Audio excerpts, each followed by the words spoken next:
O Zohar de hoje revela para nós que ocorreu uma mudança bastante importante da época de Moisés e o povo de Israel no deserto para os nossos dias. E que é bastante legal a gente saber dessa mudança para poder ter algumas atitudes práticas no nosso dia a dia. Eu sou Yair Alon e esse é o Zohar Diário.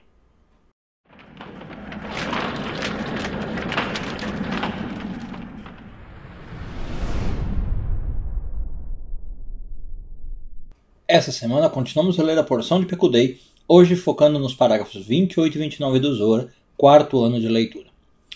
O Zohar diz para nós que na época de Moisés era normal, ou talvez até necessário, que as coisas fossem contadas para elas receberem uma bênção. E isso é o que acontece na porção de Pekudei, a gente já falou. Moisés começa a fazer uma contagem do dinheiro recebido, das doações que o povo deu para a construção do tabernáculo, e isso fazia parte do processo de você ter as bênçãos nessa doação, de você ter as bênçãos no tabernáculo. Só que o Zohar conta para nós que houve uma mudança, ele não explica muito bem porquê, a gente pode só imaginar e supor, e ele diz que hoje é o contrário, as bênçãos não residem em coisas contadas.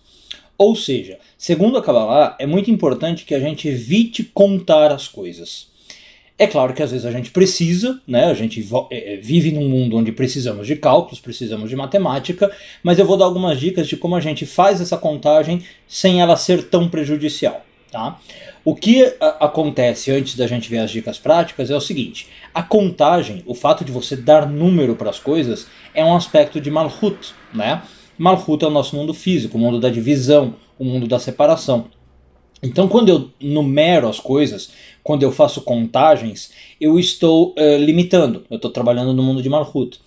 À medida que eu perco a fronteira dos números, vamos chamar assim, que eu saio dessa limitação numérica, eu estou indo para o mundo puro, para o mundo ideal, para o mundo espiritual. Tá? Então é isso que acontece. Bom, o que eu posso fazer então para evitar um pouquinho? Algumas dicas. Fazer poucas contas é a primeira coisa. Em que sentido? Vamos supor que você precisa fazer uma conta financeira qualquer, conferir um orçamento, fazer somas de um cheque, alguma coisa desse tipo. O ideal é que você faça uma, duas vezes no máximo para conferir, mas que não fique contando e recontando, porque isso atrai uma energia inclusive de, como eu falei, de Malhut, de restrição. Então, por exemplo, para Kabbalah não é muito bom que você conte e reconte o seu dinheiro, que você fique pegando as notas e contando várias vezes. Conta uma vez, conta uma segunda no máximo para você conferir, mas tenta parar por aí.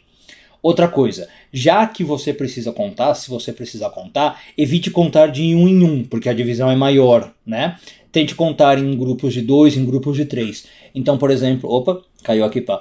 Por exemplo, uma coisa que a gente costuma fazer, vamos supor que tem um grupo, e você quer contar quantas pessoas tem no grupo, por exemplo, para ver se tem um minyan na sinagoga. O jeito cabalístico mais correto não é você contar 1, 2, 3, é você contar 2, 4, 6, 8, 10. Ou se você puder, 3, 6, 9, 12. Quanto maior a divisão, entendeu?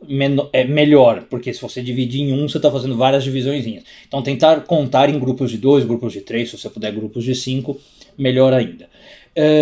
Outra coisa, se você precisar fazer a contagem, tentar fazer de cabeça, não usando papel, não usando nada escrito, porque é uma forma a mais de materialização. É claro que às vezes não dá, a gente não tem às vezes muito traquejo matemático para isso, mas o exemplo de um grupo que eu falei, dá, tranquilamente, conta 2, 4, 6, 8, tentar contar o dinheiro na cabeça, não ficar anotando, não ficar registrando o valor, porque senão você também está materializando. Bom, são algumas diquinhas aí, de como os cabalistas contam. Lembrei de uma só antes de encerrar, que às vezes você, em vez de contar o objeto que você quer, de fato, você conta algo indireto. Então vamos supor assim, você quer saber quantas crianças tem, você não conta as crianças, 2 crianças, 4 crianças, você conta, por exemplo, o número de camisetas que tem, 2 camisetas, 4 camisetas. Aí essa energia de restrição vai para o objeto e não para quem você quer contar, entendeu? Então você fala assim, quero saber quantos cachorrinhos tem aqui. 1, 2, 3, 4 cachorros. Não, conta talvez, por exemplo, quantos rabos tem. É mais interessante. 1 rabo, 2 rabos, 3 rabos. E você não está jogando aquela energia de limitação do número para os cachorrinhos ou para o que quer lá que seja que você está contando. Um bom dia a todos e tudo de bom.